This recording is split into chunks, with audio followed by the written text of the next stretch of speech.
Hello, everyone, and welcome back to another episode of Your Life, Your Story, Rise Up. I'm your host, Jill O'Boyle, and I am so excited to dive into today's episode.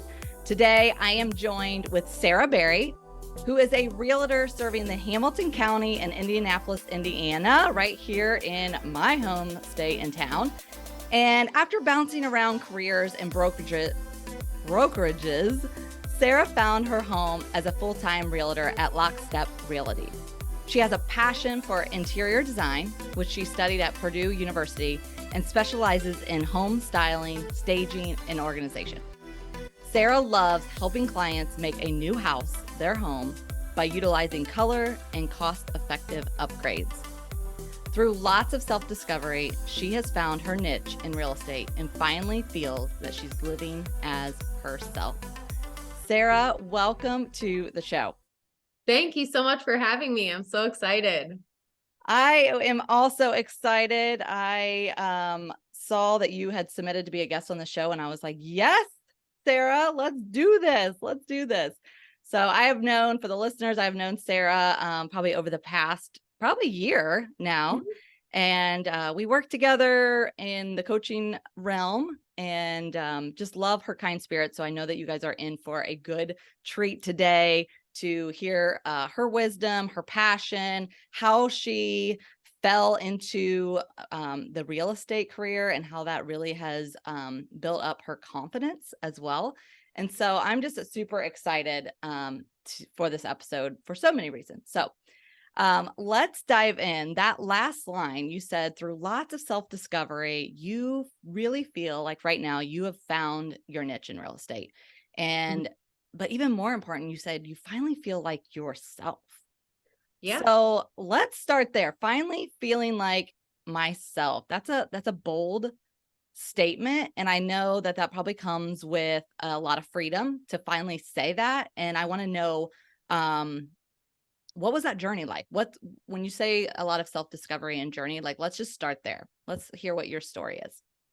Yeah. I have found so much freedom in this journey. And I looked at myself in the mirror today. I showered, did my hair, put on a good Yeah. color. And I took a moment to think where I was, 6 years ago. I've been sober for 5.5 years.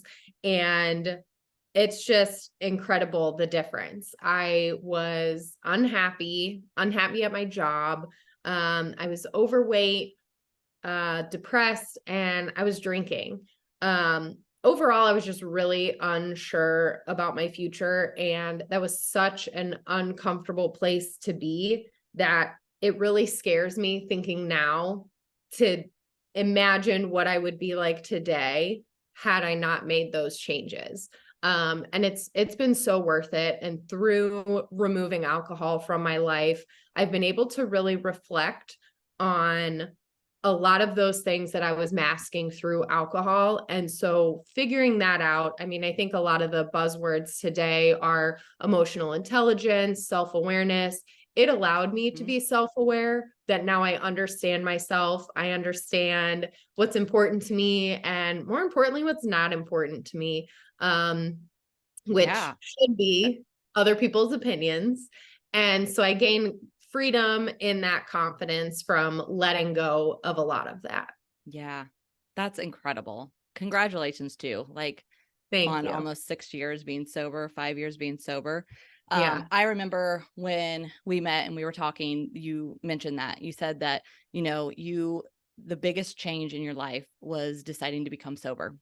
Mhm. And ever since then, just as you just said, like, your life has just snowballed from there into what you really thought it could be. And so what was really, you mentioned a little bit about, masking some things. Mhm. So for, people listening right now that maybe have found themselves in your journey where they have used alcohol as masking, what's really going on there? What's behind the alcohol? What's behind the, going home and drinking the whole bottle of wine? Because I know I've been there. Yep. What's really going on, and what was going on for you in your story? I was escaping my reality of being depressed and unhappy with so many things. And instead of targeting the root problem, which is why am I depressed and unhappy, I thought I could find the answer at the bottom of that wine bottle. And I have an overactive imagination. I'm an overthinker. I often have ruminating thoughts. So I've self-diagnosed with ADHD now. It's checking a lot of boxes and making things make so much sense. So just my brain is so hyperactive with things and thoughts that aren't productive. And I wasn't understanding that. I wasn't going to therapy or having any kind of coaching to talk me through that. I was in a new city by myself as well, or it really started in college when I was by myself. So I was escaping those ruminating thoughts. And I still think to this day, like when I do get upset, I think I just want out of my brain for a minute. Yeah. And I feel like so many people feel that as well, because we let our thoughts spiral and assume what people are thinking and feeling from just one thing. Those thoughts spiral. And I mean, aside from that, it felt good to drink. It felt good for like 10 minutes, which felt like an hour. And then I was chasing that dopamine high of maybe if we could just stay tipsy the whole night. Spoiler alert, that doesn't work. And it certainly doesn't work if you continue to drink at a heavy pace. So that was not a fruitful effort. And not only was I drinking to escape depression, but then the drinking was causing depression because I got to wake up to a horrible hangover, sometimes feeling horrible for 2 days. Like I effectively had 6 days a week, because if I got drunk on Saturday night, I didn't have a Sunday. And then I got to spend that whole day in bed thinking about looking through texts I sent or phone calls I made, or who did I upset with my behavior, because I was also on antidepressants. Wow. For my anxiety and depression. Wow. And I didn't know through my own ignorance that that was a really bad combination. So it wasn't just getting drunk, it was blacking out and then so many more things from there. So it was completely counterintuitive, counterproductive. But I didn't have the mental strength and resources and strength to find those resources to get out of that yet. It took me a while. It took me, and I mean, I started drinking in college and I stopped at 28. I had 10 years of just it snowballed into depression and anxiety and embarrassment. Whereas now it snowballs into finding myself and getting better. Yeah. I'm curious, Sarah, because I've heard, and I feel like I even maybe have done that in the past too, where when you do reach for the glass of wine, the beer, or maybe it's when you're going out for an evening, is there a correlation behind, honestly, your craving to be your true self, and the alcohol could help you to be your true self, but like masked a little bit? I don't know what I'm trying to say, but I feel like there's a way, like they say, like when you drink, you speak your truth.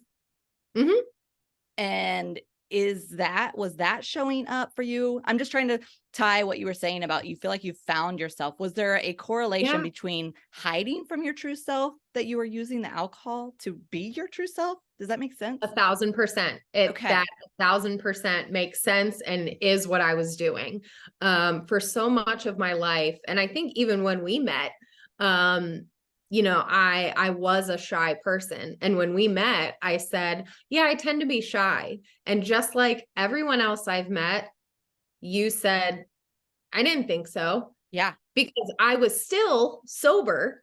I'm sober now, and I'm still carrying this moniker of being the shy person and carrying the weight of how that person acts. So sometimes I'm still off my game and I'm not that confident person, but I had that in me. I was myself when I'm with my family. I I'd be with my family and they can't get me to stop talking. And then I would go to school and I'd try to make myself so small that I would get pit stains all day because I'm just sitting there so nervous of other people because I didn't have that strength and that confidence from I've been cautious my entire life, but I knew that was inside me. So that 1000% makes sense that it was that little bit of liquid courage. Mm-hmm. And then I was chatty and I would go up to people and I was fun. But again, I was fun for half an hour. And then I was chasing that. And then it would get worse. And then also, what came after that was the unhealthy side, aside from the drinking and being unhealthy. But my repressed anger came out while I was drinking. And then I never got into fights, thankfully, but I certainly got into arguments. And especially in relationships. So the catalyst for my not drinking, the last day I drank was the day I met my husband. Wow, that's On powerful. St. Patrick's Day. And I knew I had to stop drinking. I was starting to try. I even texted my friend like, hey, I'm going to try and lay low. Can you help me? And I didn't lay low, but I met my husband. We had a fun night. And then I woke up and I felt horrible for 2 days. And I also said, you know what? I really like this guy. And whether it's him or the next person, this needs to change now if I want to break that cycle of having drunk arguments with my significant other. So I want to man up, woman up, and have a healthy relationship for once with somebody that I just met, but had a great connection with. It needs to stop now. Yeah. And you're happily married. So the person that he saw drinking alcohol, right? Like, which, in that time might have been helping you to build your confidence. He saw more in you, he saw your true self, as you became, getting sober, you didn't need to hide anymore. Yeah. And he also, part of the reason I fell in love with him, he was so supportive from day one. He didn't question, like on dates, I would just lie and be like, oh, I don't feel like drinking today. And I eventually mustered up the courage to tell him. And he's just like, okay. Yeah. It was never a question or, oh, well, that's weird. Or what are we going to do at bars? It's just, okay. Yeah. So to have that person, whether it's a significant other, a friend, your family, to have that person that doesn't go, I'll get you to drink. Like one of my friends said when I told them that I wanted to stop, that's the inappropriate and unhelpful way. So cut that person out and go towards the people who say, great, this is positive. How can I help you? Yes. I mean, those are the relationships that you want to continue on. And I think so many times we are our worst critic because those are the things that go through our mind. What are other people going to think? Right. Yeah. And so we go through life with that mentality of thinking, if I stop drinking, am I going to lose all my friends? If I stop drinking, what are other people going to think? And as you saw, I would say, with the exception of the one, most everybody is so supportive, right? That we don't care if you're drinking or not. We still want to be your friend. We still want to be I still want to be your husband. So yeah, that's awesome. Exactly. It shouldn't matter what drink I have in my hand. I'm not holding back. I'm not saying we can't ever go to bars together. It's just and that's how I feel going forward. I don't care if I'm not embarrassed by having a water when everyone else has a beer. Right. That's your choice and this is my choice. And that's where that confidence has come from. Usually I would be very nervous. And I hear that from other sober people. What am I going to do when I'm the only one without a beer? They're making water in beer cans now so people can blend in. And that's great if you need that. I'm not judging that, but I want to get to a point where if somebody says, why do you have a water? You just go, because I want it. Right. Yeah. And that's it. Right. And that's the freedom. Yeah. That's the freedom. That's right. When you can be your true self and own it. And I want to go back to what you said earlier about, labeling yourself as shy. Right. And when you said that to me, my instant reaction was, I would have never guessed that. So Yep. what's the thought process behind that, right? Is it something that you inherited over time, a label that was placed on you through your childhood? And how are you breaking out of that? If that is the case, if it was a label that was put on you, how are you breaking out of that? How are you tapping into this true self and gaining this confidence and momentum that you have now? Yeah, I think I put that on myself. Um, I I didn't have a good sense of self growing up. So I was shy. I was sitting back and observing other people and like, how are you making friends? And how are you making this work? So in a lot of situations, and even today in larger group settings, I'm a natural wallflower. If there's a wall, my back's gonna find it. Um, and but like I was holding on to that and applying it to every situation, and not just Yes. shy, but awkward. I do a lot of awkward things. So do a lot of people, but Yeah. that's not all I do. Like maybe 40% of me is awkward, but 60% of the time I nail it. But Right. instead I call myself awkward. So every time I would go into a situation, especially being a realtor, every time I go to a showing, I would say, don't be awkward. How is that motivating to me? I'm already telling myself it's a negative, Right. and I'm reinforcing the idea that I am awkward. Mm-hmm. And I can be, but not all the time. So not replaying those, and that goes along with the ruminating thoughts. Remember when you were weird? Remember when you were shy? Yeah. Um, but I'm a middle child. I've always been a Mm-hmm. little on the quieter side, a little more on the meek, conservative side. But I let that ride out. Yeah. And okay, well, don't talk to that new person because the last time you were awkward and it didn't go well, or whatever. And now what I'm understanding about myself is that I'm an extroverted introvert. I talk a lot when I'm comfortable Mm-hmm. and when it's a great conversation and all of these things. And I love meeting new people and it is energizing. But at the end of the day, I need my social battery will be down and I re energize by being by myself. And Yeah. that's what an introvert is. I'm still talkative. I'm Yeah. not shy and awkward, but I need to come back to my home base to get back. And so That's that's good. what I'm framing. And now every situation I go, yeah, I'm talkative, I'm positive, I'm fun, I make people feel comfortable.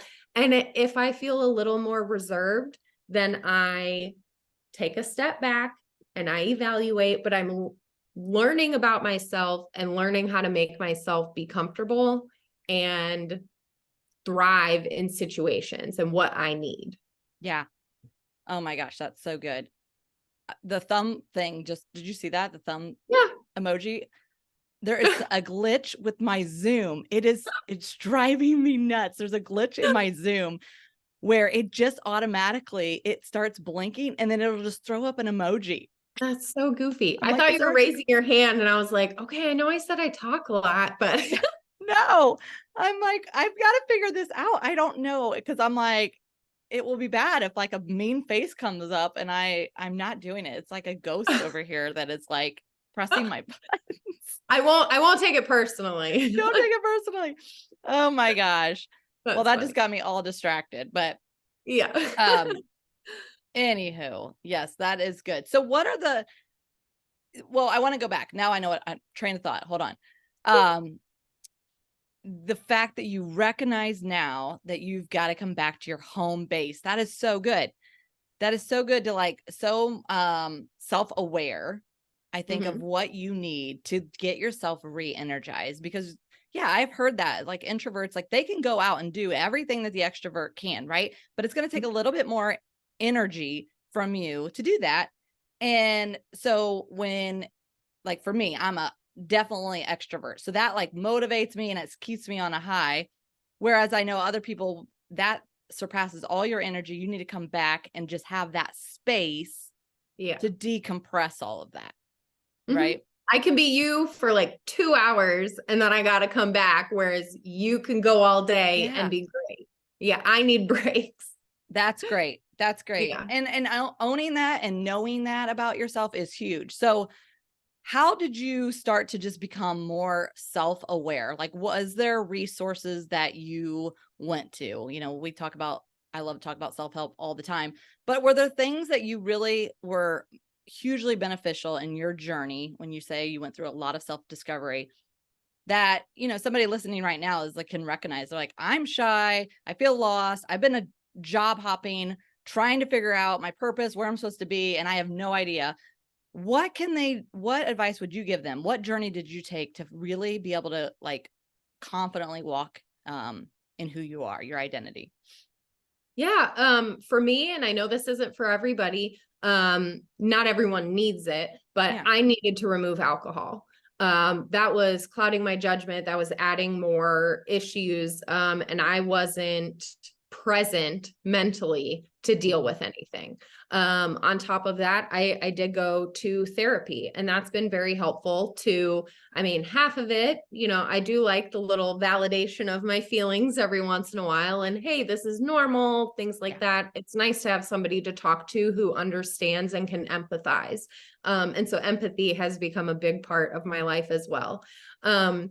I did go to AA at the beginning of my sobriety journey. That ended up not being like, I didn't go through a 12-step program, but that just helped keep me on track at the very beginning and remind me of what I'm working towards. So that was very helpful. And I'm big into, from this journey of self-discovery, I'm really big into psychology. Why are people the way they are? Yes. I'm also, from being introverted and in my own head, I am very self-aware, often to a negative level where oh, don't do that because that was weird, whatever. But now I'm using it to the positive side of like, this is what I need and this is how I am. And Enneagrams have been a huge thing for me. Yeah. I'm an Enneagram 1, the perfectionist. And even just knowing that and knowing, of course, there's other people out there like me. Everyone feels alone, but there's someone out there just like you. But it is very easy to forget that when you're in your own head and upset. There's other people like me. It's normal.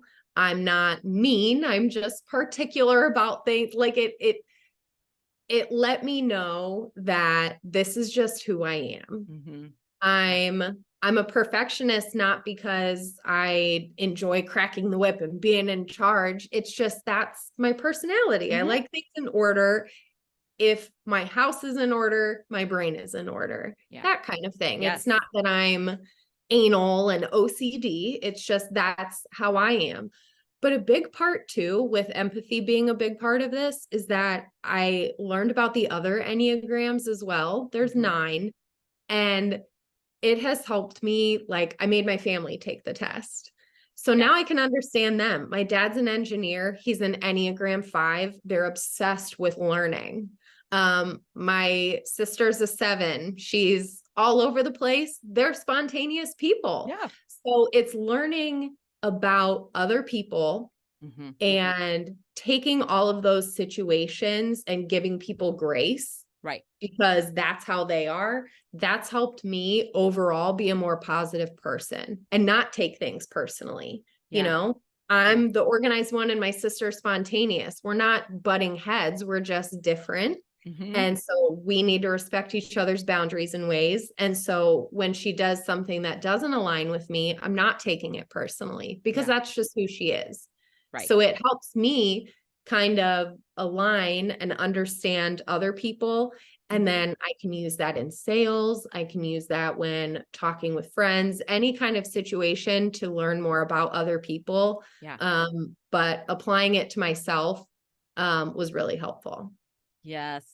I love the Enneagram. And I think you just summarized it really well, that it's a great tool to understand your own self, but then how you can use that to effectively communicate with others in your family, with your spouse, with your work group. I think it's great when organizations like tap into, there's all kinds of different assessments, but I love it. And the Enneagram doesn't it also tell you like when you're stressed, when your stress levels are super heightened, you can swing to like another number? Is that right? Yeah. Okay. Yes, Yeah. absolutely. Whether you're a healthy version or an unhealthy version, and Right. then you can go into the negative aspects of that number. So Yeah. actually, my sister and I are opposites, but we get along so well. And it's because when I'm in a healthy spot, Mhm. I go to her number that's spontaneous. I can let go of that perfectionist control. And then, like, that's our tie together. Yeah. And when she's unhealthy, she goes to my perfectionist tendencies and is really judgmental. But then that also helps. Now I know if she's being more like that, if I'm being more of a certain way, I can also gauge, okay, Hannah's having a bad day. Like, let's, maybe it's not the time for me to unload my day on her. Things like Right. that. It helps in so many situations that I've picked up more, I think, on people's tone, on their Mhm. intentions. And then, frankly, it helps me understand who, like, this sounds mean, my real friends are, and Yeah. who, like, fake friends are. Why does when so and so talk, it always just sounds like a backhanded compliment? Okay, you know what? That doesn't really jive with me. So, sometimes it's hurtful to read into what other people Yeah. are Yeah. thinking, Yeah. but I'm turning it into a positive Yeah. and trying to be more positive overall. And I'm much happier and much Mhm. more positive throughout my day and throughout my life because I'm going at everything with trying to understand other people. Which is so huge. It allows you to give people grace, because we're all human. We all have bad days and we, have things in our lives that come up, and learning about how other people are wired helps you just totally communicate with them, relate with them, and just give people really grace for Yeah, being human. Yeah. I absolutely. love that. Yeah, it was impactful. I'm a 3. I'm a high achiever. That Um, makes so much sense. yeah, yeah, that's why I love helping those high achiever people, because I relate to you. But it was so impactful when I read it and understood, okay, this is why I was so burning myself out, right? Because high Hmm. achievers always are striving for perfection as well. But yet we're also that people pleaser where we don't want to, we want to be liked. We want to make sure everybody likes us. We don't want to tell anybody no, and so it really Yeah. made a lot of sense in my journey of discovering where I got to where I was really tapping into that and being like, this makes so much sense. And then Yeah. finding that swing where I swing, I think it's to the 9, and understanding that as well. So Yeah. yeah, very cool. Okay. So I want to talk about, you know, through this journey of just learning about yourself, like how has that really impacted your life? And then can we talk about, before you said you finally landed in where you feel you're completely yourself, you found your home in the real estate career, you feel like probably you're in your purpose. Hmm. So let's talk about that. Like you've mentioned before, you were feeling really kind of guilty because you were job hopping all the time. You went to school for interior design, and then you're like, I'm not even using that. Yeah. But now you're where are you at? How did you get here? And how has learning about yourself really gotten to where you are right now? Yeah, learning about myself has given me a sense of peace. Instead of looking at, I mean, in my depression, I'm only looking at the negatives. So, why am I more critical than other people in my head? Why am I like, again, I ADHD is checking a lot of boxes for me. So, why am I so overly sensitive? And why am I angry? And why can't I recall things? Just so many things. But now that it's like there's an excuse, not an excuse, but a reason. There's a reason why I am that way. It's not a weakness in Right. me, and it's not something I'm doing wrong. Like I would look at people like you, Jill, a high achiever, and be like, why can't I be like that? Why don't I have that motivation? And I Mhm. would not look at it as, wow, Jill's great in something to strive towards and somebody who can help me. It would be the negative of why am I not that way? Yeah. Because we're just different. Right. We're different people. We both strive for perfection, but Enneagram 3s are a little more competitive and Hmm. I'm more inward, and just competition sometimes freaks me out because if I'm not first, then I'm really upset because then I didn't do something perfectly. So it's really, like I said, it's given me a huge sense of peace to put those puzzle pieces together, and whether I've really worked it all out and conquered that anxiety and depression and all those things and figured out how to work with my perfectionism, at least I know that's how I am. And that has helped me have the confidence to really evaluate myself, my life, what I'm willing to do, what I would like to do, what I'm actually interested in. When I went into college, I tried to study actuarial science. I like math, but not that much. Also, they're in cubicles all day. They get paid well. I was more concerned with like that than I was, what would I be happy doing? I would be miserable in a cubicle being an actuary all day. Yeah. Why did I pick that? Because I didn't really know. So then in a moment of what I thought was weakness, I was just like, I'm going to pick interior design. That's what I like. And I was still lost, and I was lost after college, but now I've turned that into, you know what? I like working with people. I've been able to be self-aware, put those pieces together. And a friend suggested real estate, and it really clicked. And so back to being self-aware, I found those boundaries. I found how people I like to be around, what kind of people I like to be around. I figured out what I'm looking for in a leader, how I like to be led, what speaks to me. And when I met the guys who own Lockstep Realty, it was a perfect fit. They were great people. We get along personally, but they lead how I would like to be led. We've all had bad bosses and bad managers and bad leaders. And, I finally put my finger on why I didn't like that. So now I know why I do like them. And they specifically have done so much work on being great leaders and leading with not only experience and job intelligence, but emotional intelligence and empathy. And there have been so many reports and studies out that empathy is one of the biggest markers of a great leader. And that's what I found in these guys. So I feel extremely lucky to have been connected with them.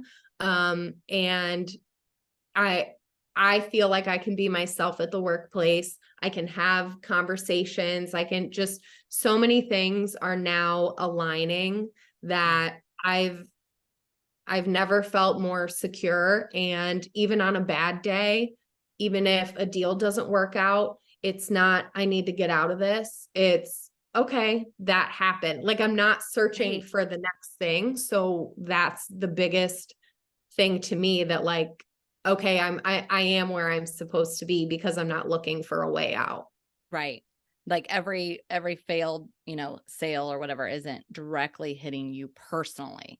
Right. You're being more optimistic about it. Yeah. Because, when I think about real estate and I think about being a realtor, like that's a entrepreneurial journey. It's a very competitive business, I would say. And so in that role, I believe anybody that's going to be a realtor, and again, you can correct me if I'm wrong. My opinion would be that a realtor has to have a level of confidence about themselves, because you're kind of out on your own. I mean, it sounds like you have a great team that's like developing you and growing you and like motivating you, but it still kind of feels like you're on your own a little bit. And so you've really got to own your ability to be like, I got this, right? And be confident, because I would think that the buyer, if you weren't, I feel like the buyer would kind of be able to see through that a little bit. Absolutely. And that's, real estate can be a very lonely business. Not many people are on teams, let alone teams of our size or teams that meet as frequently as we do. We have 2 to 3 team meetings and trainings a week. We get together as a team. So we're very team oriented, but not everybody is like that. So, and there are so many solo agents, so it can be very lonely. And I wouldn't have felt confident doing this job 6 years ago. I wouldn't have been good at it. I would have been nervous.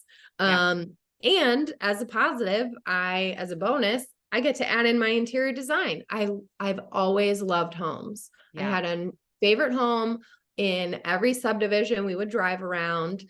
And that's what led me to study interior design. And now my job is to match people with homes and go through other beautiful homes. Yes. How perfect. I love it. I love Yeah, it. See, it all comes full circle, right? We exactly. have to trust. Sometimes our journey, we look back and we're like, how in the world did that job help serve me? But there was something. There's always lessons that I think we learn through our years that when we finally reach that point where we're like, oh my gosh, this is it. I've put all the pieces together. We can look back now and be like, okay, that was all lessons to help me get to where I am today.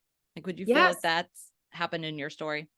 Yes. Looking back, every moment, like I got fired from my first job. Mm-hmm. I got straight A's in high school. Like that was not on my list. And I don't like having to, I mean, nobody asked me, but like, I don't like having to admit that. Yeah. But that job wasn't right for me. Mm-hmm. I might not have left had I not been let go. Yeah. And then every turn, looking back, I was like, why is this taking so long for me to find my thing? But they all did teach me something. Looking back, and it took me some things, it took me 10 years to really realize that that was a lesson.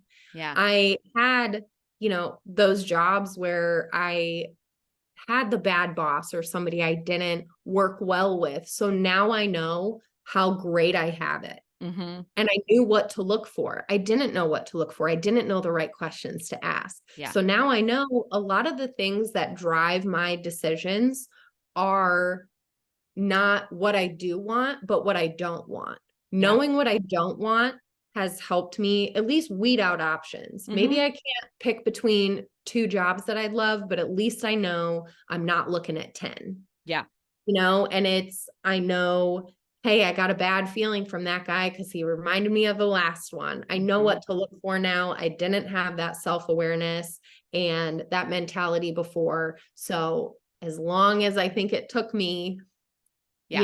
I feel like I just came into my own at like 30, so 3 years ago, but now I get to do this for 25 years. And that's a Mhm. lot longer than the 8 to 10 years that I felt lost. Yeah. So that was worth it. It taught me enough. And at least I get to have those great 25 years. That's right. Some people unfortunately don't get that because they're not doing the self-awareness work. Yes. So I get to enjoy that and it'll be worth it. I was a Mm-hmm. little impatient, but it's all happening now. It's okay. I think that's human nature. I think we're all a little bit impatient, and I think the world continues to make us want instant gratification all the time, but it is in the waiting that I think, sometimes we find our best things or being patient and waiting.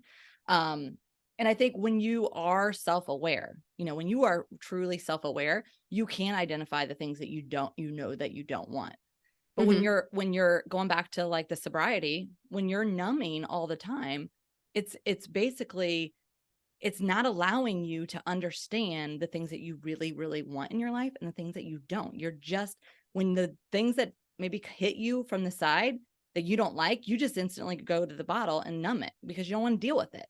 But you need Mhm. to sit in it for a minute, and you need to think about, why does that bother you, versus stop, distracting it with more work or alcohol or all the things.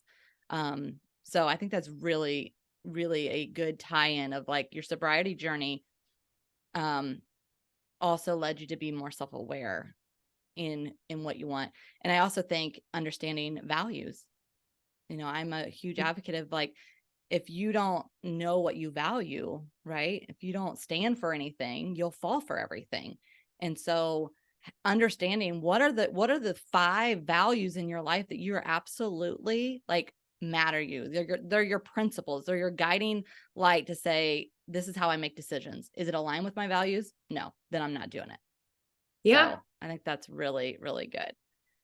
Okay, so somebody listening right now, Sara, they're listening to this whole episode and they're like, oh my gosh, I can identify myself as Sara Berry. Knowing what you know now, what would you be, one piece of advice for them if they're, where you were 5 years ago?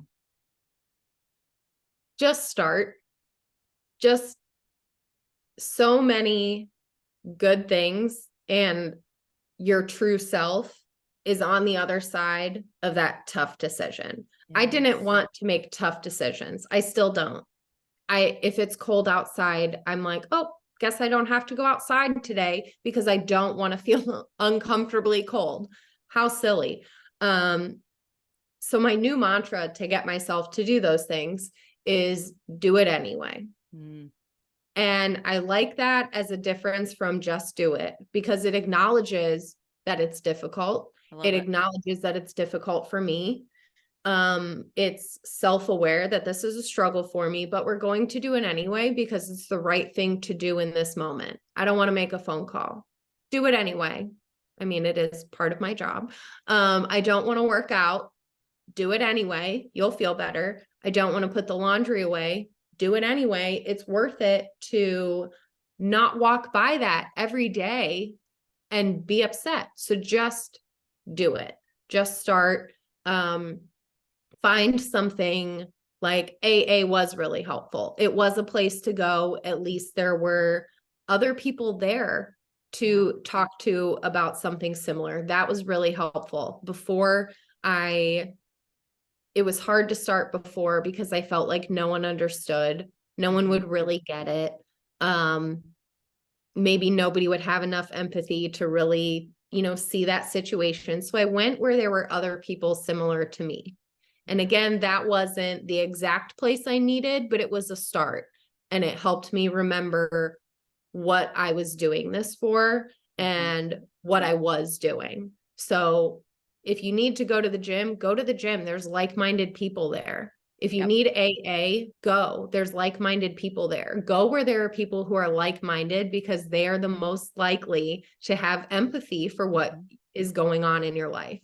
And again, we're finding so much out about empathy and how critical that is.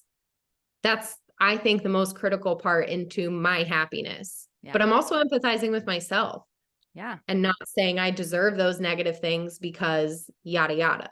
Right. That's So powerful. just start. Just start, just do it anyways. I love that. And I love what you just closed with, is that finding that community of like-minded people.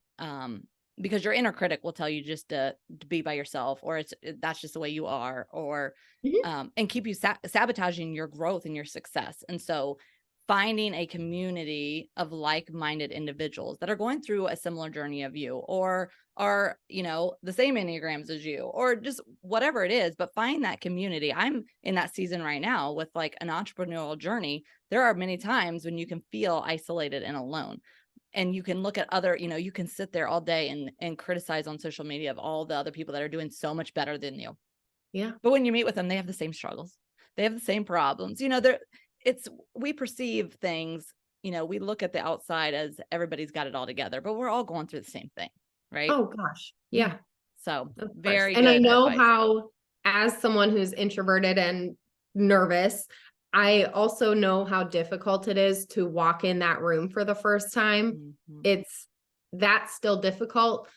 My magic tool is a baseball hat. That's my little bubble.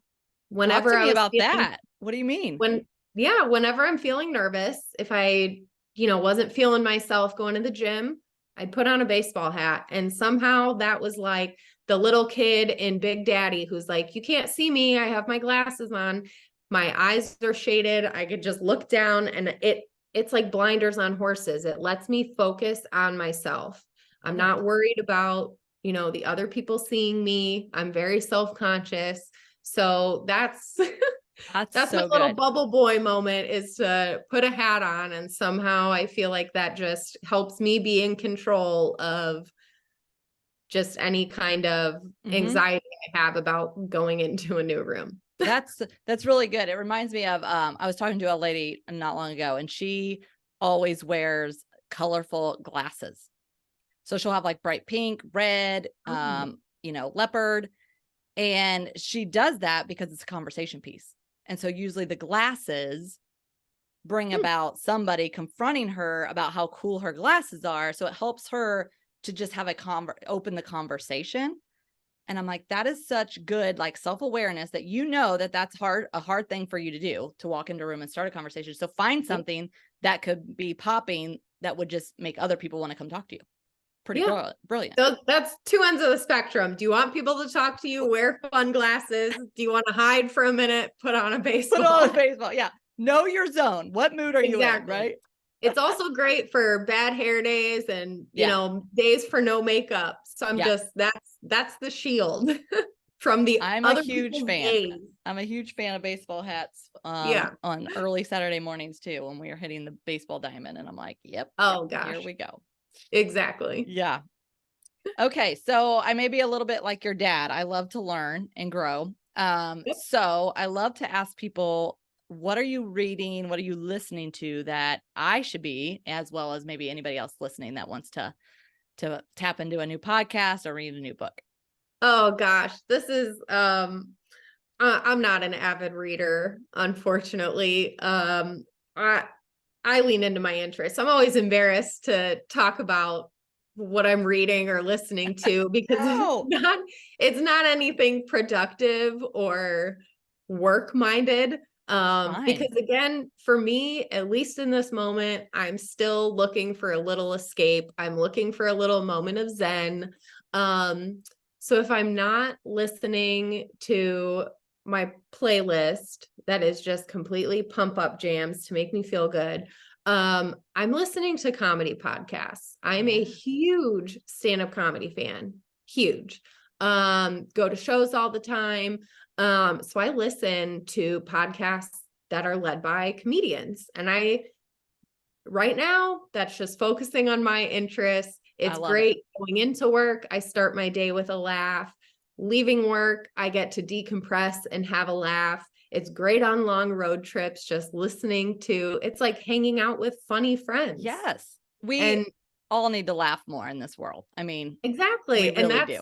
One of my core values is humor and laughter. Yes. So I found some good ones, and maybe once I make it through them, then I'll go into like real estate investing and things for my job. You got to do what sparks your energy. So don't feel the pressure or the gap that you have to do all this self and professional development. I mean, I think it's good, but it doesn't have to be your thing. So I want to know, is there one that you absolutely love the most? Because I am that one that I do a lot of self-development podcasts, but I need some laughter too. I love fun is on my core value. I like to have fun, and I love like a good laugh. So I should probably add a little bit of that into my podcast library.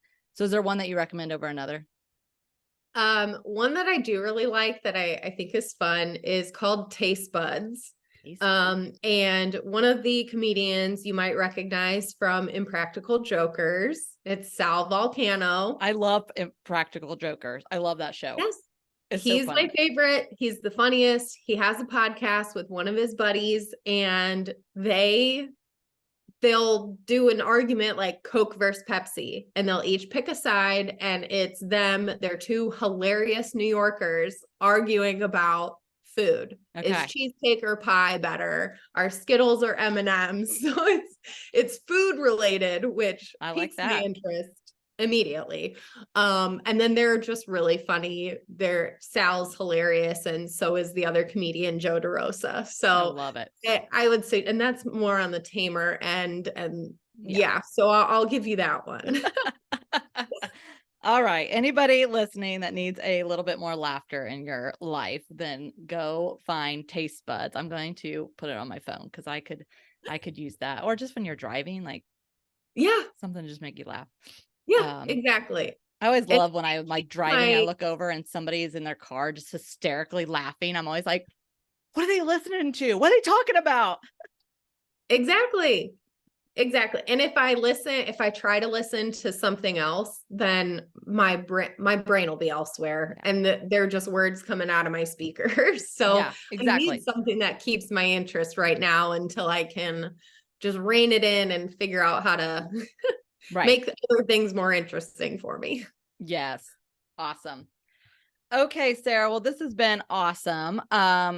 for the people listening, where can they learn more about you? Where do you usually hang out the most? And then also, can you say your company name again in case somebody is listening and they need an awesome realtor and they are local to the Indianapolis area?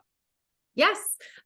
So I am with Lockstep Realty based in Indianapolis, but we help all the donut counties and areas. Okay. You can find me on Instagram at Sara Sells IN, and it's Sarah without an H.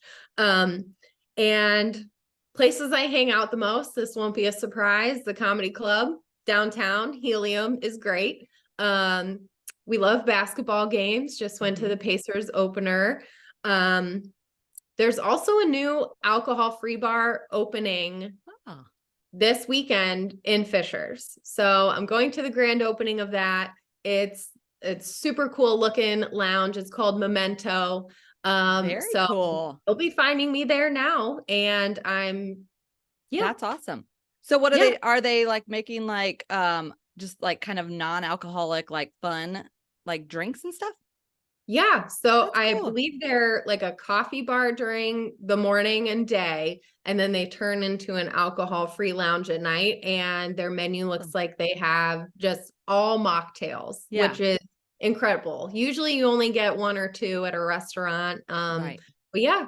So That's I'm awesome. really excited to check it out. And it looks like a cool place. Like it looks like an actual bar. Like a vibe is really fun. Yeah. Exactly. Very cool. Awesome. Well, thanks so much, Sarah. I really appreciate you coming on today and bringing your wisdom, your story, being open and vulnerable. I love authentic conversations. So thank you so much. Yeah, likewise. And thank you so much for having me. I really appreciate it. It's always fun to talk about. It's cathartic to talk about. It helps me. And if it helps anybody else, then that's that much better. That's right. That's what it's all about. We share our stories so that we can help others. So thanks so much. Thank you so much.